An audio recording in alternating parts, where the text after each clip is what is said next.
Thanks for tuning in to the Drive On podcast, where we're focused on giving hope and strength to the entire military community. Whether you're a veteran, active duty, guard, reserve, or a family member, this podcast will share inspirational stories and resources that are useful to you. I'm your host, Scott DeLuzio, and now let's get on with the show. When things go sideways, will you be prepared? Some people are concerned they might have to go for a long time without electricity or even food. That's why I want to introduce you to 4patriots.com.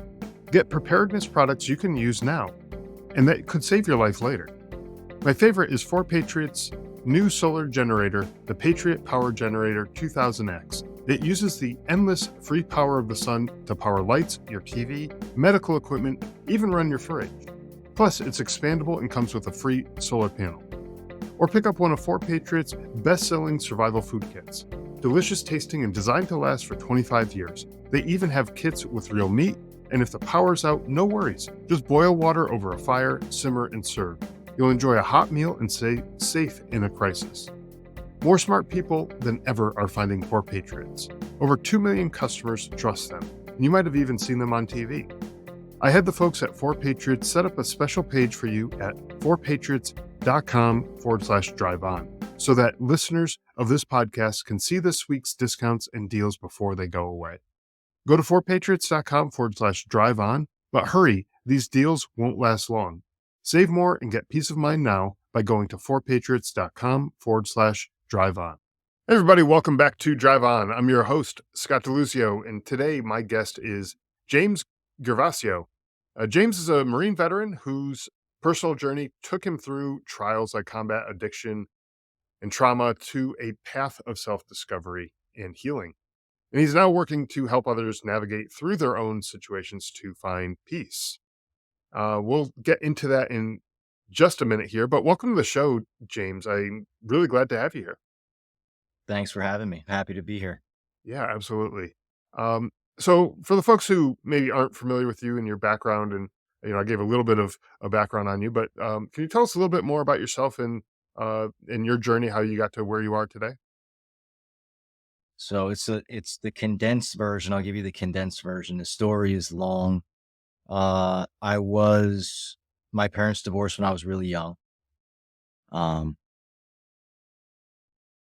So they both worked. They separated my sister and I. So I was a latchkey kid growing up. So I was smart for school, but I was wild, you know what I mean? And I enjoyed having a good time. So there wasn't, my father is a Marine too, in Vietnam. He was dealing with his own stuff. So he was non-existent as a role model in my formative years. So I just got into crazy things, you know what I mean? I was just a wild kid, wise ass. School just passed me through because the teachers liked me. I wasn't a scumbag, but I would cause some trouble. So I was always going to join the Marine Corps because of my father.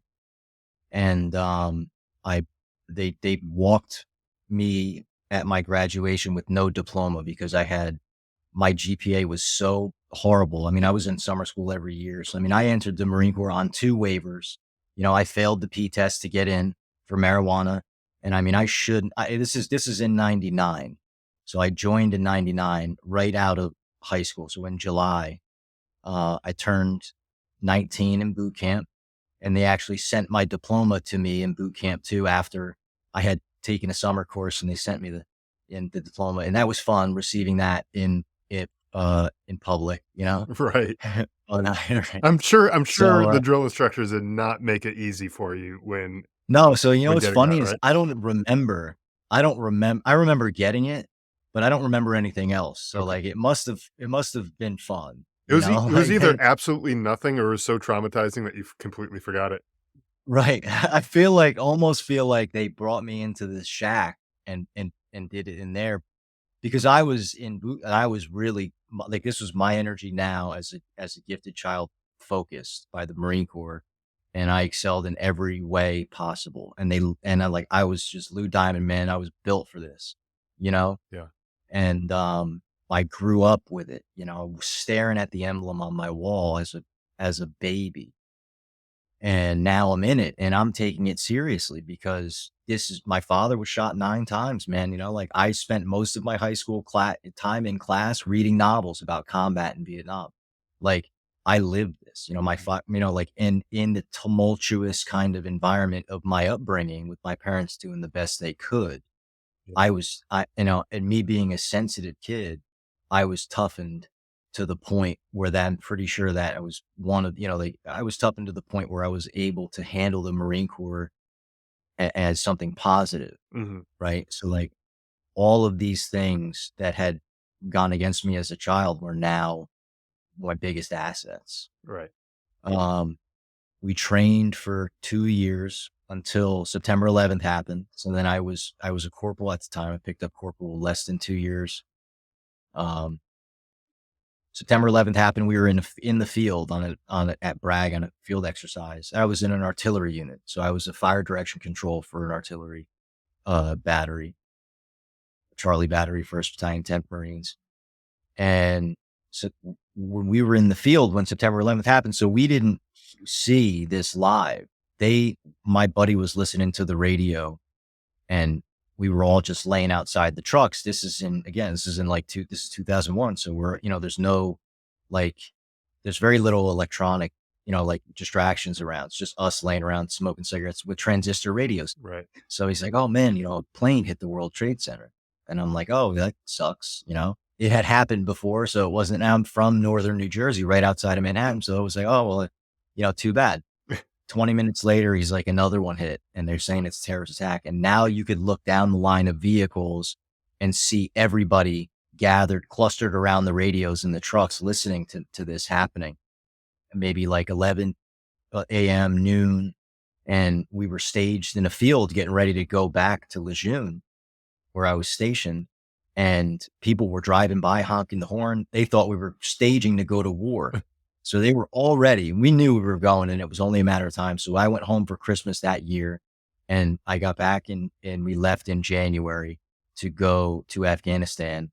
We replaced the first troops that were there. So I was on a ship called the Trenton and my unit was doing maritime interdiction with the SEALs. So the SEALs were raiding commercial shipping coming out of Pakistan. And the Marines were keeping security and Zodiacs around these container ships while the SEALs fast roped in. So we did that for 107 days. We were underway for 107 days straight, set the record for that kind of ship. Didn't set foot in Afghanistan, but like it was a very tense environment. The SEALs on board. I mean, this was war, this is Right. our first taste of it. And I mean, we hit a beach in Djibouti before Camp Lemonnier was a real big base over there. We hit that beach and we assaulted that beach, knowing they're not expecting resistance, but we assaulted the beach like from the ships on Higgins boat. You know what I mean? Like laid out a perimeter. That was eye opening. That was cool. You know. Um, Yeah. and then so we got back from that deployment. 4 months later, I end up in Iraq.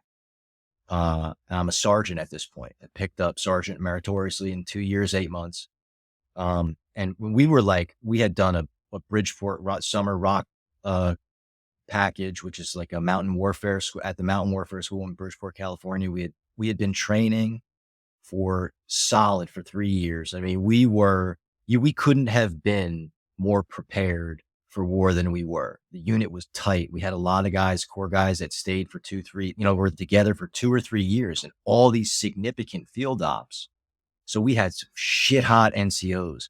They gave us the best officers because they could see our potential. It was really amazing, what we were able to do with each other. So we end up in Iraq and I was in an artillery battery, but we trained alongside the grunts. So like if you're a tanker, you're artillery or you're an infantry, you're all getting that ground training. It's not, the grunts, that's their MOS, but Yeah.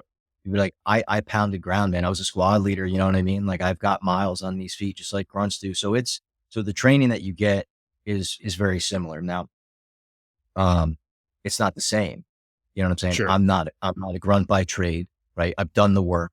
You know what I'm saying? Yeah. But when we hit Iraq, we drove for 2 days with no resistance. And that was the first days of the war. There was nothing that happened. So it was everybody that was going to Baghdad that wasn't going to swing around west had to cross the Euphrates in this city called Nasiriyah. There was the Saddam Canal and the Euphrates River, and there were bridges over both of these. And the Grunt's main objective in our combat team was to take those bridges as fast as we can. So there had been there wasn't supposed to be anything significant happening in the city. Okay. And we were pissed that we were going there because we knew we weren't going to get up to Baghdad. And on the morning we arrived, the army, there was an army supply convoy with Jessica Lynch was driving through the city and takes a wrong turn and gets ambushed. They lost, I think there was 12 KIA and 6 of them were taken prisoner. Army supply, including Jessica Lynch. And it was our unit that rolled up on that ambush and rescued. We put the rest of their wounded guys in the ambulance, secured that up. And then the war was on. Yeah. So we stopped on the side of and then it was like we assaulted the city like it was, like the doctrine that we were going with in those days was still largely based off of World War II. They weren't using this artillery in this way in Vietnam. So we were a mobile artillery force, and we were moving positions and just firing nonstop for 2 weeks. Now, the amount of so that task force ended up on the first day of major fighting, the 23rd of March, that ended up with 23 KIA and I think 60 or something wounded. By the end of the battle, 32 dead, 90 something wounded, 19 of those men from a single grunt company, Charlie Company, 1st Battalion, 2nd Marines, who I was supporting. My forward observer, Fred Picorni, was killed. And I knew a lot of guys that were in, this was happening within a kilometer or two of my position. Right. So and at this point, the Iraqi army was still the 3rd largest in the world. And they had tanks, they had artillery, they had accurate weapon systems, and they came after us. And they sent a Republican Guard brigade down from Baghdad, and we caught them in the open at the train station. And we shot, so we laid waste in this city, right? And I was on the radio for a lot of the casualties, a lot of the KIA from Charlie 1-2.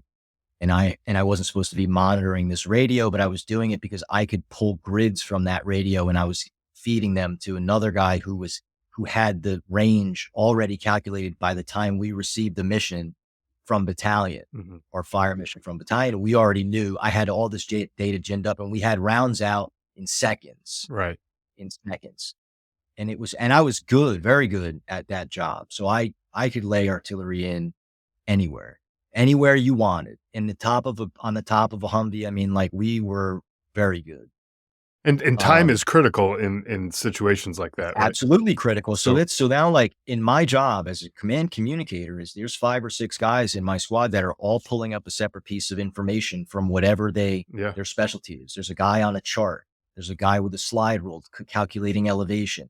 There's another guy on the lieutenant's on the map. Somebody else is on the radio, and all of this information gets boiled, and then you're taking into the curvature of the earth, the weight of the round, the temperature of everything, right? What guns are shooting, what guns aren't, what kind of ammo do they have? So all of this is a moving calculation under extreme pressure, because every second you don't get a round out is another second our grunts are in danger and are getting killed. And actually, it was a running joke in our unit. If you're moving slow, someone's going to run up behind you and start screaming in your ear, grunts are dying. And this is how we trained for 3 years, man. So we got over there and we, on the way, we had figured out a new way to rig our computers. So we were really cutting, we were really just, it was an amazing performance. Now,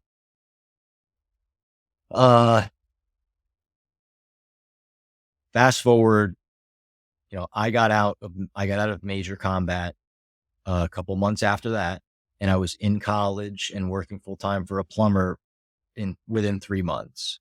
I took a bubble questionnaire coming back on the ship, and thank God I took that, because I was having symptoms on the ship already. of PTSD.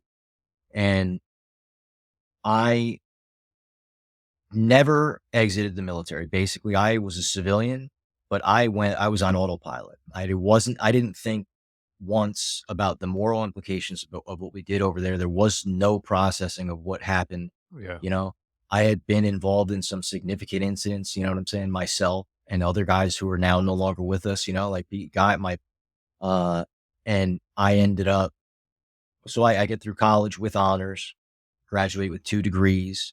I couldn't, now, when I was in college, I was falsely accused of rape by a woman and I was arrested for that. Mhm. And I was charged. Now charges were dropped and it was all false. But that arrest now I wasn't able to get a federal law enforcement job, which is the only reason why I got out of the military. And I was being recruited by the CIA, and I was trying to get into the I even forget the acronyms now. All the little tiny 3-letter agencies was what I was trying to do. Right. I was trying to go into intelligence. So now this is important because when I was in Iraq in the Battle of Nasiriyah, I remember I was always going to be a lifer. And everyone's like, Sergeant Gervasio, you're going to reenlist. And I'm like, the only way I'll reenlist is if we go to war. And we ended up going to war. And at war, I knew that I couldn't live my life. I saw my future in the Marine Corps, right? I maxed out. I would become a general, right? But I probably wouldn't make it. And I would be, like I would be killed because I like to fight. And I would have moved to some kind of special operations unit. And that's what I would have done. Now, what that would have done to, let's say I have a 20-year career as a Marine reconnaissance operator and I get out of the military, which is right around now, the same exact time.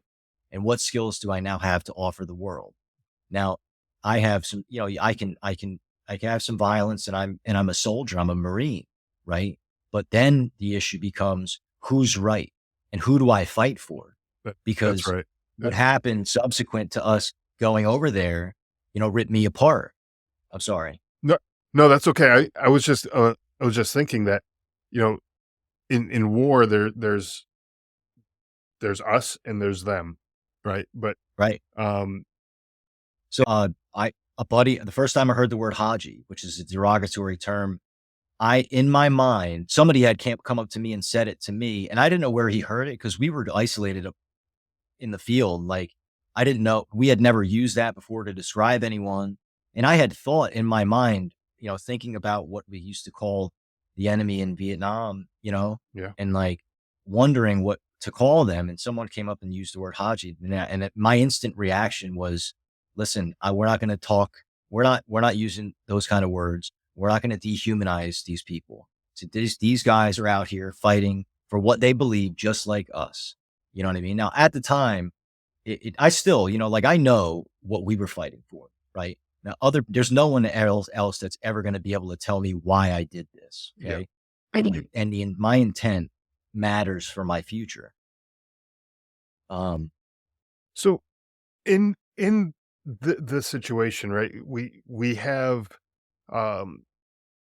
you look back throughout history, there's these words that we use just to dehumanize that enemy, right? And I mhm, think where I was going right, before is that we know those guys are the bad guys, right? But if you were to bring this all the skill set, all the fighting and the training and all the the things that you've learned in the Marine Corps and bring it back to a civilian uh career, law enforcement's probably the closest you're going to find right. to that, right?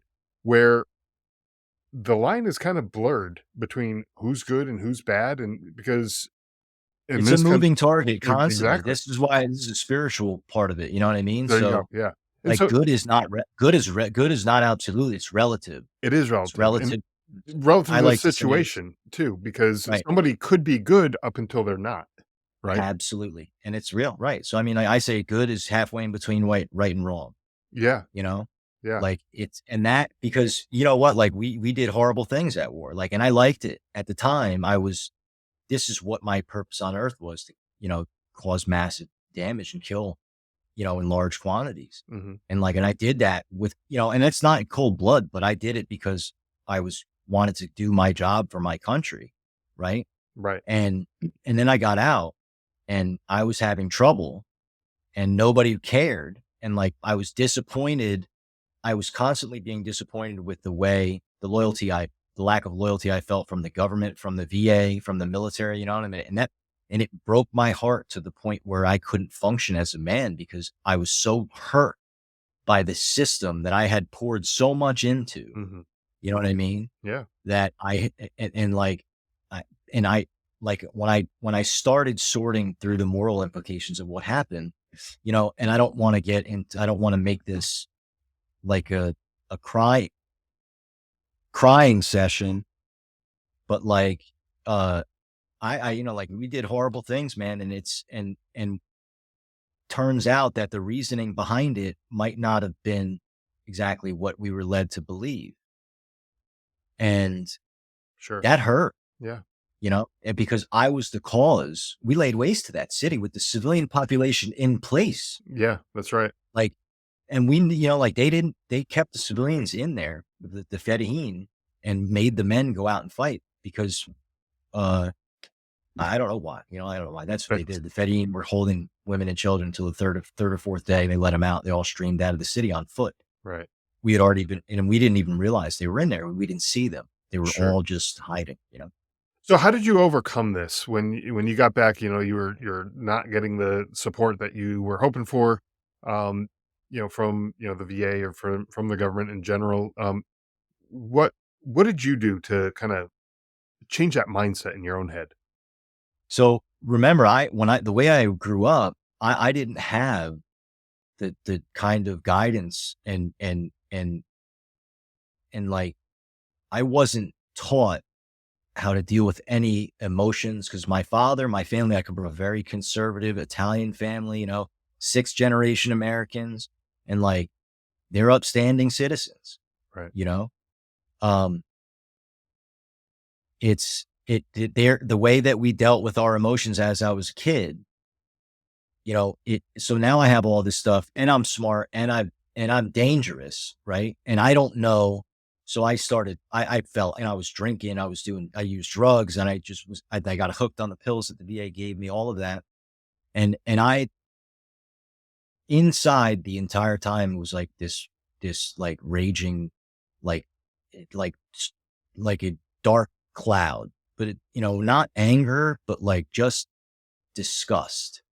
Like and I didn't know at what, and like a lot of it was because of my childhood, from my childhood, Hmm. and then the military stuff compounded things from my childhood and turned me into you know, an uncontrollable now. But at the same time, I was in grad school. I was on the board of charities. I was legislative director for the VFW. So I was holding it together in public to do my job, but in private, I didn't leave my apartment for 2 years.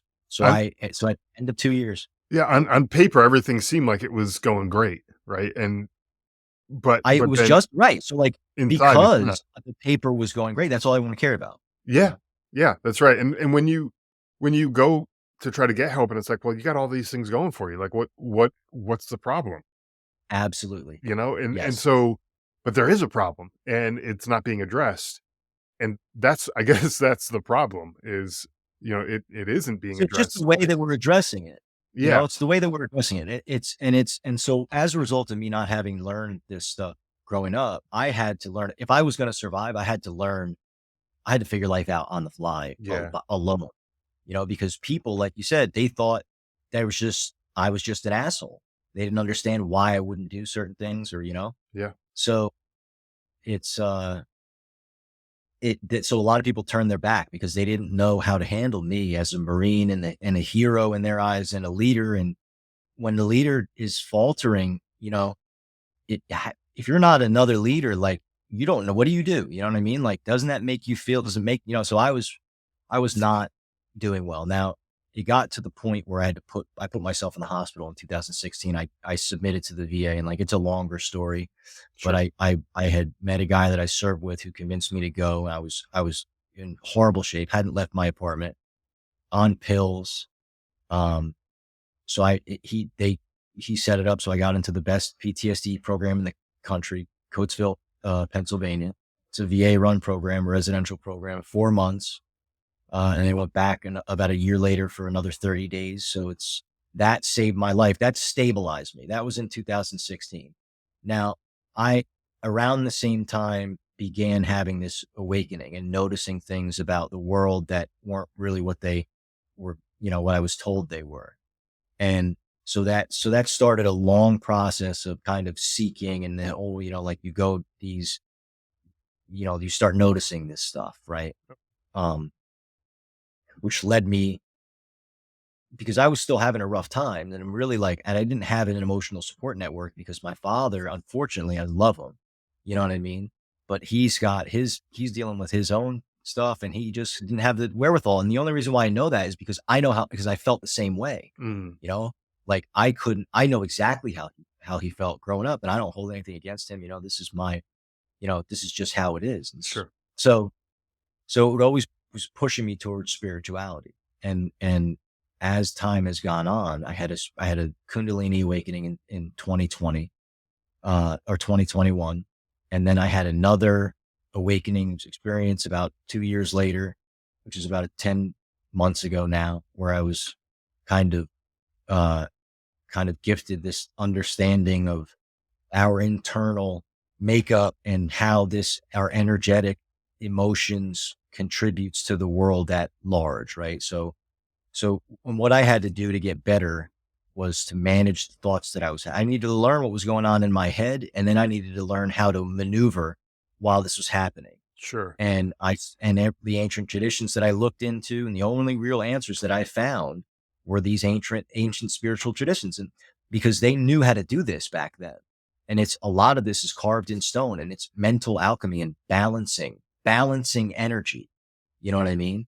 And my internal makeup, and the fact that the way that I feel is based on what I think and what I eat and what I do, Yeah. and like I had to dedicate my life to surviving, because otherwise I was just going to die. And like I had realized that the kind of courage it took to fire artillery in the face of a tank shooting at us was easy compared to the kind of courage it takes to go inside here and find out exactly what it is that's causing the dis-ease in your life.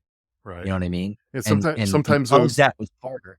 yeah, sometimes those things in your head are the toughest things to have to battle, It's right? yes, and that's when I was like, when I said, and when I was in Iraq and I realized I needed to get out because I was going to die, I said to myself, I want to serve with my mind. Mhm. And then to me at the time, it meant being in intelligence, you know, and but what happened was the universe now is really making me serve with my mind. This is really what this has turned into, and in a spiritual way. And so I asked for it and I got it. So it's that stuff that's in our head is, the way that we handle that is directly correlated to how successful we are in our goals and our ambitions, in our life, in our spiritual life, and how fulfilled we are. If we have trauma or we have thoughts that make us feel a certain way, ignoring them and taking pills doesn't fix it. We Right. have to integrate that process, those traumas, and there's ways to do it with our thoughts, you know? Mhm. Yeah, and like you said, ignoring them or taking pills and just that's just masking the symptoms. It's Right. It's it called treating the symptoms, not the yeah, problem. exactly, right, and so you wanna get to the root of the problem. If you have weeds growing in your grass, right, you just pick the top little bit, the weed's gonna grow right back, right? So Yeah. you may not see it for a little while because, you pick the top part, but the root's still there, and it's gonna continue to grow back, and it's gonna come back again Right. and again and So again, and this eventually is it's gonna why kill your whole lawn, right? absolutely. This is why society is the way it is now, Yeah. because everyone is walking around unbalanced and they don't know it because they haven't done anything wrong. Yeah, We just haven't been taught. And the knowledge about how to do this has been kind of co-opted, and people look at it now as something that, it can't, how could it, their perception has shifted completely to treating their symptoms with external means, that's right, as yeah, opposed to what we're naturally meant to do, which is treat them, learn from them and integrate them and treat them so that we can evolve spiritually. Right. yeah. Um, So how do and you help other people now kinda come to this, realization that they aren't balanced, and how do they It's a get? soul reconnection. Okay, So, like, they probably already know, right? Most people already know, and, like, and there's no way I'm ever gonna be able to convince nobody who doesn't want to change is ever gonna listen to what I say, sure. right? What I have to offer is for people who have experienced hardship and see a better way, or even if they haven't experienced hardship and they just have a feeling inside that the world should be a different place, right? They've been hurt before, by unbalanced individuals overreacting emotionally to their own internal struggle. And other people are suffering as a result of that. Now, you can take it as far as governments and nations now are sick because the things that we're using to treat our issues are corporate, right? And throwing money at it is not going to get us as a civilization evolve. Like, now we're talking about AI. You talk about AI and responsible AI, and you better have some balanced individuals that are running that, because that's the downfall of humanity. Not AI. I'm not saying that AI is the downfall. I'm saying that if you surround if you surround a technology with such high potential, with irresponsible, unbalanced individuals, the results are going to be irresponsible and unbalanced. We Well, can't have a balanced collective without balanced individuals. that's right, and if you have, any group of people and they're unbalanced, as a collective, you're not gonna, whether it's the government, whether it's a company, whether it's, you name it, any group of Yeah. people, a social club or a VFW or something like that, you're gonna have, uh, it's like a cancer that's just gonna start And, spreading, and it's right? fractal too. So it happens on the individual level, Yeah. on the core, on the community level, on the larger galactic level, and all this. So this is how where kind of our trajectory is going. When things go sideways, will you be prepared? Some people are concerned they might have to go for a long time without electricity or even food. That's why I want to introduce you to 4patriots.com. Get preparedness products you can use now and that could save your life later. My favorite is 4Patriots' new solar generator, the Patriot Power Generator 2000X. It uses the endless free power of the sun to power lights, your TV, medical equipment, even run your fridge. Plus, it's expandable and comes with a free solar panel. Or pick up one of 4Patriots' best-selling survival food kits.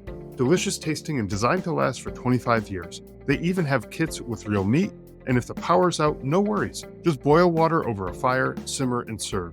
You'll enjoy a hot meal and stay safe in a crisis. More smart people than ever are finding 4Patriots. Over 2 million customers trust them, and you might have even seen them on TV. I had the folks at 4Patriots set up a special page for you at 4patriots.com/drive-on so that listeners of this podcast can see this week's discounts and deals before they go away. Go to 4patriots.com/drive-on, but hurry, these deals won't last long. Save more and get peace of mind now by going to 4patriots.com/drive-on. So when you're working with people, and we were talking about how, whether it's a corporation or a government or, whatever, there's this, you have crap going in, you're going to have crap coming out, right? Absolutely. It's not the, um, uh, it's the basically the makeup of that organization is the sum of the individuals that are a part of it, and if we're electing crappy people, crappy leaders, or we're um we're uh putting people in leadership positions in companies that aren't the best balanced type people, then as a whole the company's gonna, or the organization's just not gonna work out. So how do we focus on getting these individuals um, to be more balanced, and how do we So we help? don't. Do, We don't. okay, We focus on only ourselves, okay, and that's it, right? Now, because free will is a big part of this, right? And so yeah, in order to evolve spiritually, we have to allow people to learn themselves to make mistakes, because I don't believe using force and to subjugate someone else in terms of what they believe in any way, whether it's so, like, if yeah, it's humans are born inherently with the ability to govern themselves, right, within whatever context they're in, and they don't need an outside external force telling them what to do and how to think, because the system as it's set up right now, unfortunately, is not set up for us. It's set up for interests, you know, that it's set up for interests that are beyond our control, and we're really at the mercy of this now. And you know, like, there are people who will never believe there's anything wrong with what's happening in the world, and they're gonna unfortunately they have to learn the hard way, which means through lessons, right? And so things in the world are going to have to get very much worse before they get any better. But what happens when they get worse is that people start waking up. So, so the way that I go about this is not, I don't, because I don't, and when you say that one person is right and one person, when you say I'm right and you're wrong, when you approach somebody, if I approach you and say you're unbalanced and energetically, you're going to be insulted because you don't know me. Right. Sure. And it's like, so anything I tell that person that they're lacking, or or that they need to do, or that they don't have something already, like, none of that is true. They already have everything that they need inside. Right. And so in order to not create an oppositional position from someone when I'm explaining to them an energetic truth of the universe, I don't want them to feel bad about themselves, because there's a lot of different people take these a lot of different ways. Some people Yeah. feel bad because they didn't figure it out, and it makes them feel bad about themselves, or they're threatened because, of whatever reason. And that what that does is that creates, now, because their misunderstanding creates pain for me, because the way that they've been taught to act out against things they don't understand is outward with force, and try to change somebody's belief, and you're wrong and I'm right, and we'll kill each Right. other over it.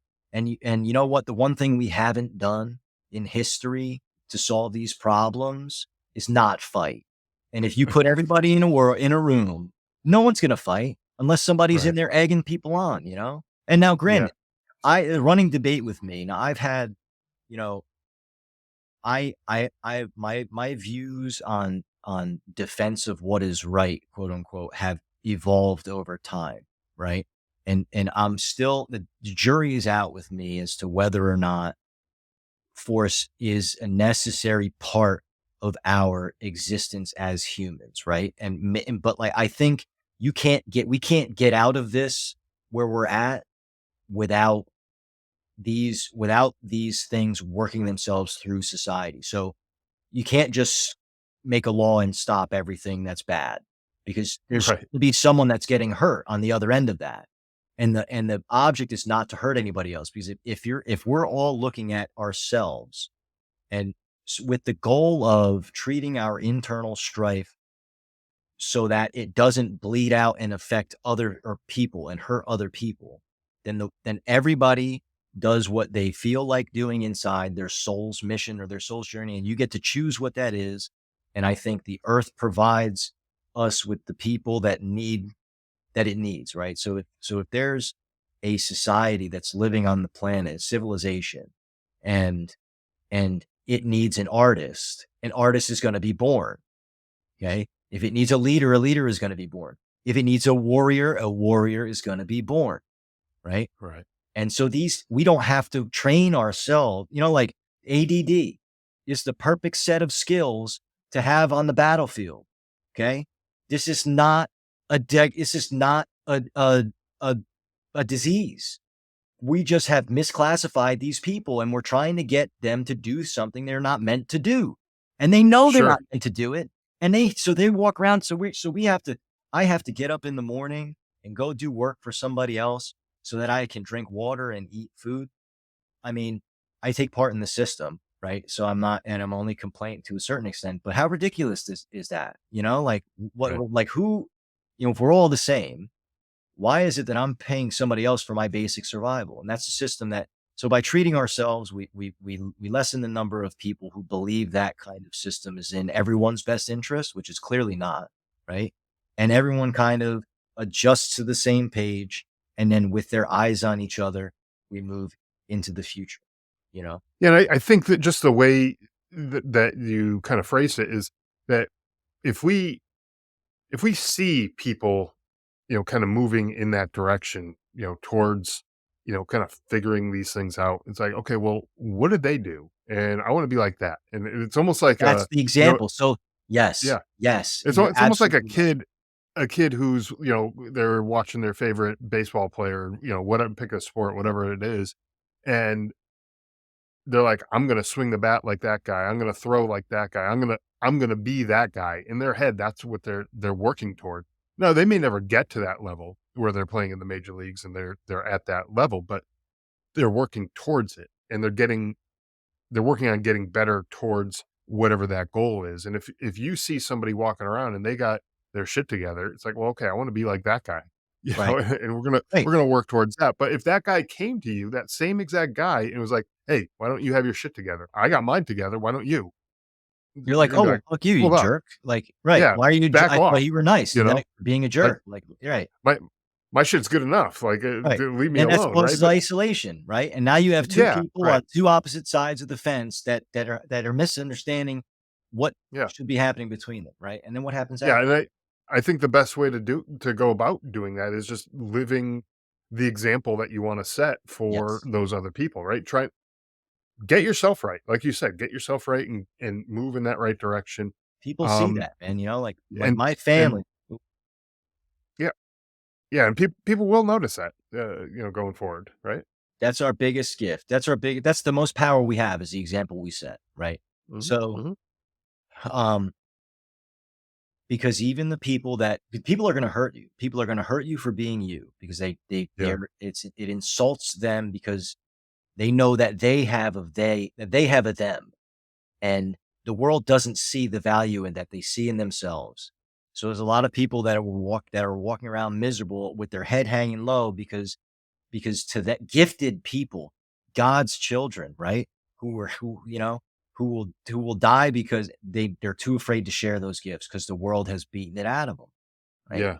And like that kills me because when I Yeah, was and I like the way you put that just now, that they have these gifts, but society is uh, the way that it is, and it tells you uh, you need to go to school and you need to get good grades. You need to graduate high school and you need to go to college and or you whatever it need is that to you take do. part in this system. The best Yeah, thing for right. you is to take part in this system.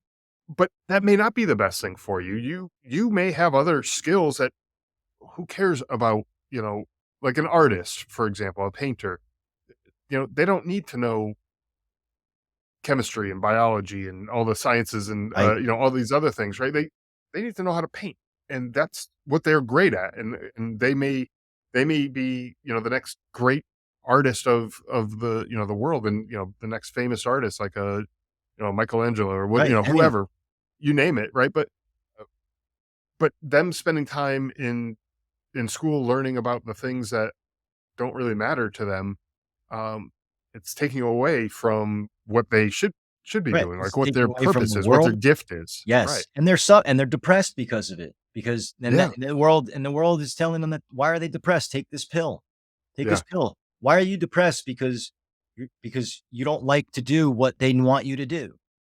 Right. Like Right. this is all a natural reaction to to like a discomfort, like this is these and on different levels. And again, it's a spectrum, you know what I mean? So it's Sure. but Sure. like I think a lot of these ills are just caused by people who aren't happy with themselves or their place and they're confused, because everybody I think sees that we're kind of losing our way.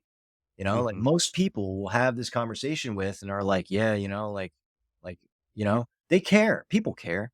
It's just that they haven't been given the courage to do exactly what they feel is right, which is the right Right. thing. Collectively, it turns out to be the best thing for all of us. So how do we flip the script on this, and how do we fix this? So What's the your thoughts first, on if that? it was, it's tough because it depends on where you are in your journey, right? If you're, I mean, so if you're working a corporate job and you just know that something is wrong, or maybe you're having a spiritual awakening, or because I think a lot of this is actually, you know, is people's spiritual beliefs are adding up to what people are telling them is good or bad. So a lot of people are confused Um, some people aren't going to want to talk about spirituality. It scares them.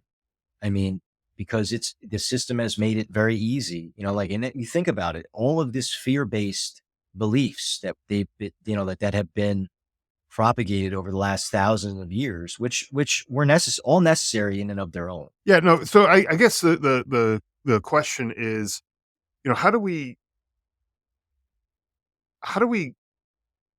correct this so that these people who are talented, they're gifted in certain areas, but maybe not the areas that society is telling them they need to be gifted in. We have to love Um, them. We have to love them while they figure it out, because okay, their journey, like, unfortunately, unfortunate circumstances are learning lessons, right? And like, and I take the view that anything that we go through is meant to teach us something. So if you sure. see, so like, if you're meant to learn a lesson, God's going to teach it to you regardless, right? And you're going to learn that. And it might take 100 years and a lot of pain, but eventually you're going to make a different choice. So, um, Right, so while I guess we just need to kinda support these people in a way that, encourages them to kinda pursue whatever their talents are, when their people gifts. feel loved, right? That's the stake that creates space. So that kind of that when there's no pressure on you from the outside, and no one's telling you how bad of a person you are, how you're not constantly reminded of how inferior you are to, like, Yeah, amazing, like, the beautiful mind is a beautiful thing, like, people start to now, like, the intuition comes through, right? And you start to realize over time what you really enjoy and what you don't. And then once you can get to that point, that when there's enough space, the answers come, right? And right, they figure it out, and then people go on their merry way, right? Now, the problem is that, like, it's very tough nowadays to get to convince someone that you have to let people make mistakes. And, like, like, the knee-jerk yeah, reaction is stop him, or like, this is, that person's bad. And really all it does is you have a lot of people now that are just calling each other bad, and violence is propagating, whether it's yeah. emotional or physical, and that we can't survive that way. Look at where this is taking us. So it's an individual loving, of ourselves and others, and, balance and tolerance, man. And one of the things that I've noticed just in my own family, so we homeschool our kids. We have 3 kids, and, so they aren't in school where they are, and I'm not knocking public education, or I'm not knocking, anything like that, so I don't wanna get angry letters from teachers or anything like that, but, Right. I guess my point is they're not in a room where it's like, "This is what you have to do." We give them, I'm not saying it's like a, unschool where they just go do whatever they want, but we give them a little bit of freedom to experiment and try things. They try, some different art forms, they tried music, they try, just different things, and they start to, like you were saying, they start to just fall into where they This is the are beauty of are the gift human spirit. Yeah, yeah, everybody's got it, and this is what has been led away from. We've been led away from ourselves, and I'm not, so, right, like, you have to understand that I have my view is one of defending the human spirit mhm, from anything that's gonna hinder its evolution, right? sure, So yes, there are things that happen on the world in the world that I don't agree with, and the systems that I don't choose not to participate in, or that I don't agree with, but I have to participate in, right? But, like, we're yeah. all here together at this time, and there's no escaping that.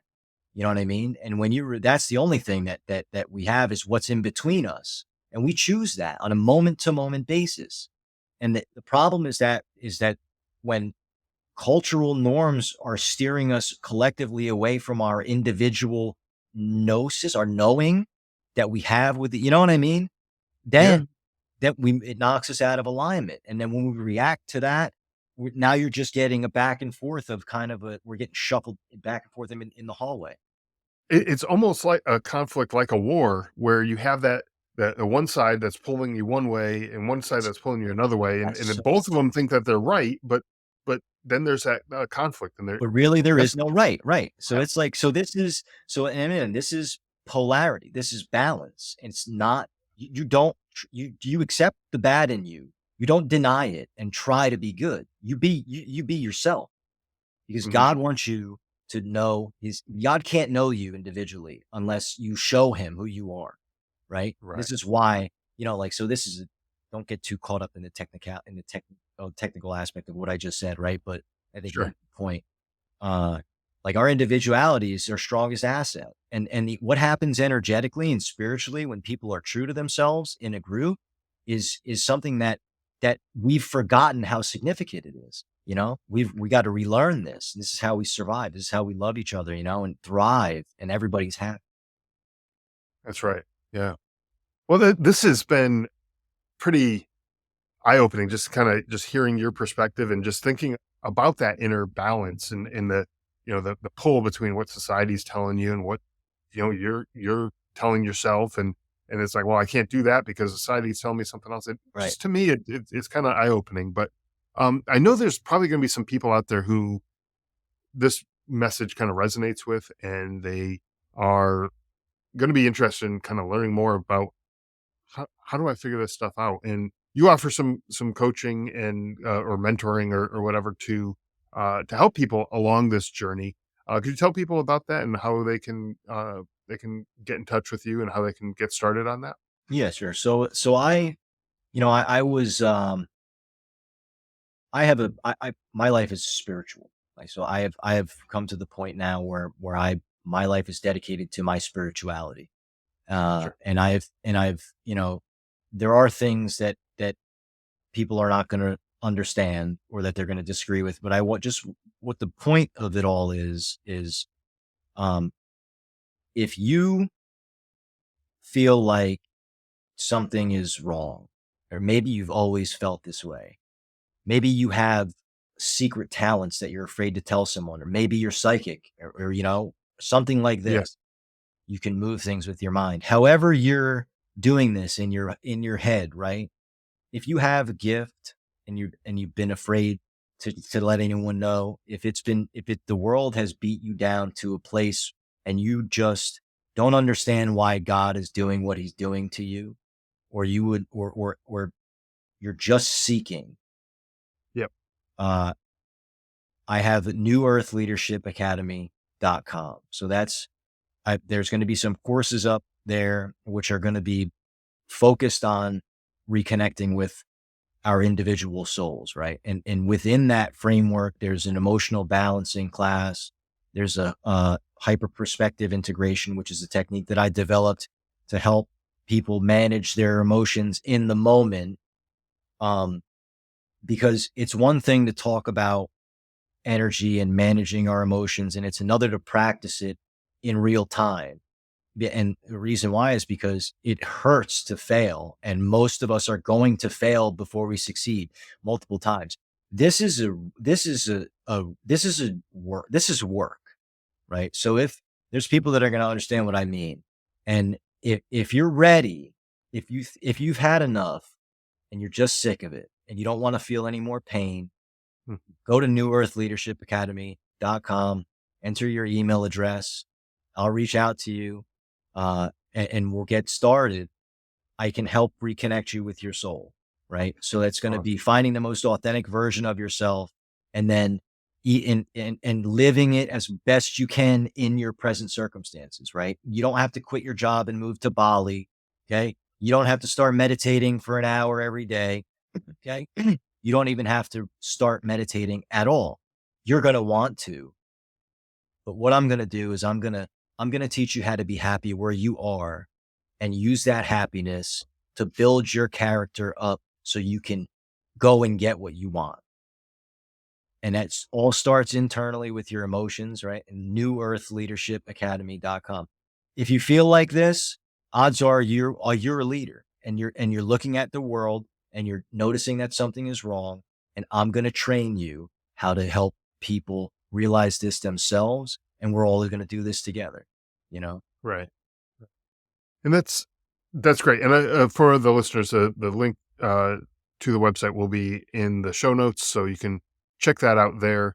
Click through the link, enter your email, like James just said, and you'll get access into the training there. So And I one thing, think if they enter oh, go their ahead. email address, sorry, if you enter your email address, I'll send.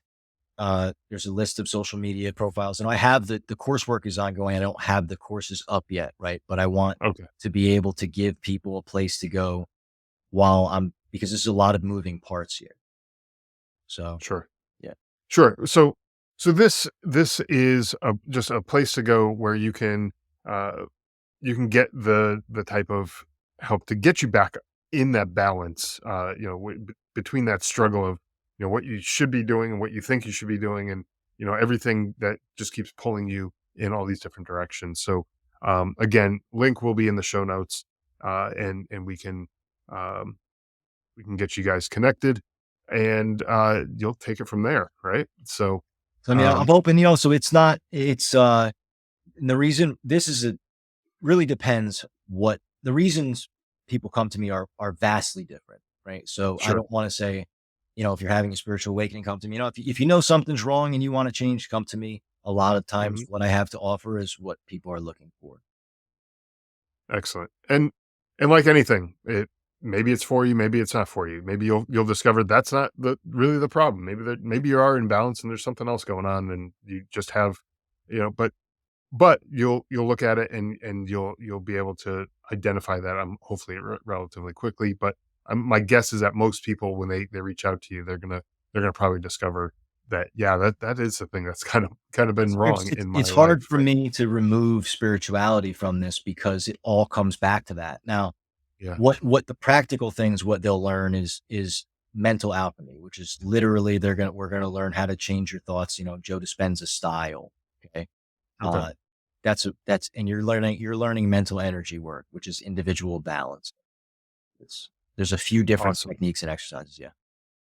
Excellent. Excellent.